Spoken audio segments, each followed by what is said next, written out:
क्योंकि राजा तो बनते ही हैं तब जब राजयोग भगवान आकर के सिखाते हैं, जिस योग में राज भरा हुआ है। योग माने लगाव, अटैचमेंट। क्या राज भरा हुआ है? माम एकम याद करो। क्या करो? मुझे एक को याद करो। कोई दूजम को याद किया तो राजा कमजोर बनेंगे या पावरफुल बनेंगे? कमजोर राजा बन जाते। तो कोई तो ऐसा होगा जिसने पूरा बात को फॉलो किया हो, क्योंकि शिव तो आते हैं, वो तो निराकार है। वो निराकार तो कैसे बताएगा बात राजयोग की? तो वो तो जिसमें प्रवेश करते हैं उसका नाम ब्रह्मा देते हैं। ब्रह्म माने बड़ी, मां माने मां। अब ब्रह्मा के शास्त्रों में मुख 5 दिखाए गए हैं, है ना? 5 मुखों में 4 मुख तो 4 दिशाओं की तरफ हैं, वो देखने में आते हैं। लेकिन ऊपर वाला जो मुख था, ऊर्ध्वमुखी मुख, वो काट दिया गया। क्यों?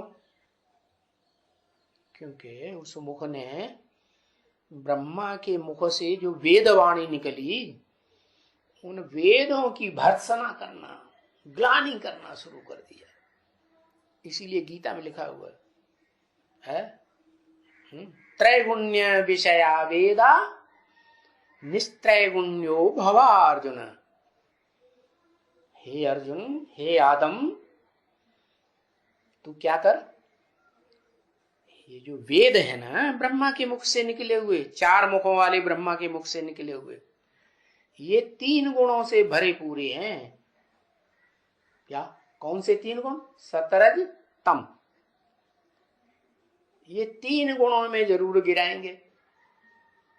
कर्मकांड सिखाते हैं ना वेद, यज्ञ करो, ये करो, यो करो, वो स्वाहा करो, स्वाहा। ये दुनिया भर के कर्मकांड बने हुए हैं। ये सब अंधश्रद्धा सिखाने वाले। तो जो ऊर्ध्वमुखी सर है ना, उसने तो सारा भंडाफोड़ कर दिया। ब्रह्मा के मुख से निकले हुए ब्रह्म वाक्य, जिसे वेद वाक्य कहते हैं, उसका भंडाफोड़ कर दिया। अच्छा चलो, वो तो भंडाफोड़ किया, फिर असलियत कुछ होगी कि नहीं होगी?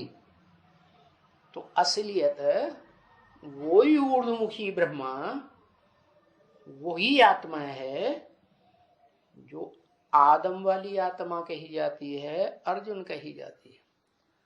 उसी अर्जुन के शरीर रूपी रथ में शिव बाप आकर के पहले प्रवेश करते हैं। अव्वल नंबर का अर्जुन। अर्जुन भी नंबर वाले हैं। धन का अर्जन करने वाले को अर्जुन कहा जाता है। ये तो ज्ञान धन की बात है। तो जिसने ज्ञान धन का अखूट भंडार निराकार शिव से अर्जित किया, वो अर्जुन ये कर्मकांड की बातों को खारिज कर देता है, वेदों को खारिज कर दिया।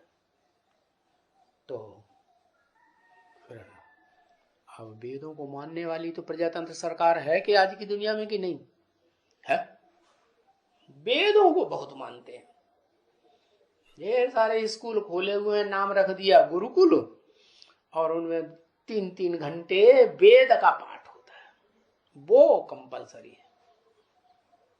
अरे भाई, ये कोई नहीं जानता है कि भगवान ने जो आकर के गीता ज्ञान सुनाया, वो गीता ज्ञान किसके द्वारा सुनाया था? वो गीता श्रीमद् भगवत गीता भगवान के द्वारा गाई हुई गीता पहले है या वेद पहले हैं? वो कोई नहीं जानता। वास्तव में जो 4 मुखों वाला ब्रह्मा संसार में प्रसिद्ध होता है, उससे भी पहले वो ऊर्ध्वमुखी ब्रह्मा था। कहाँ? ओम मंडली में, ब्रह्मा कुमार कुमारों की दुनिया में।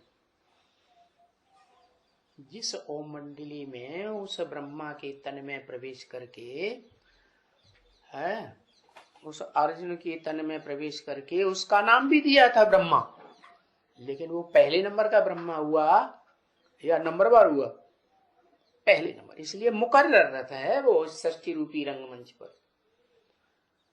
आदि में भी वो आत्मा मुकर्रर है, उसका रथ मध्य में भी मुकर्रर है, और सृष्टि के अंत तक भी, जब तक सृष्टि का विनाश हो, वो तन ही मुकर्रर रहता है।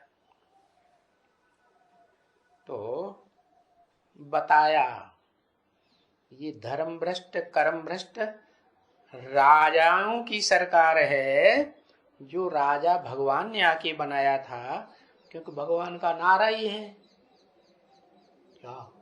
स्वतंत्र रहो। स्व माने आत्मा, तंत्र माने शासन, आत्मा के शासन में रहो। क्या? किसी देहधारी के अंडर में अधीन होके नहीं रहना। तो राजा स्वाधीन होता है, या राजा में राज्य में पलने वाले कोई और स्वाधीन होते हैं? क्यों? रानी स्वाधीन नहीं होती? रानी भी राजा के अधीन होती है। तो ये राजयोग राजाओं को, जो जन्म जन्मांतर सतयुग के आदि से लेकर के कलयुग के अंत तक राजाएं बने हैं, उनको किसने सिखाया?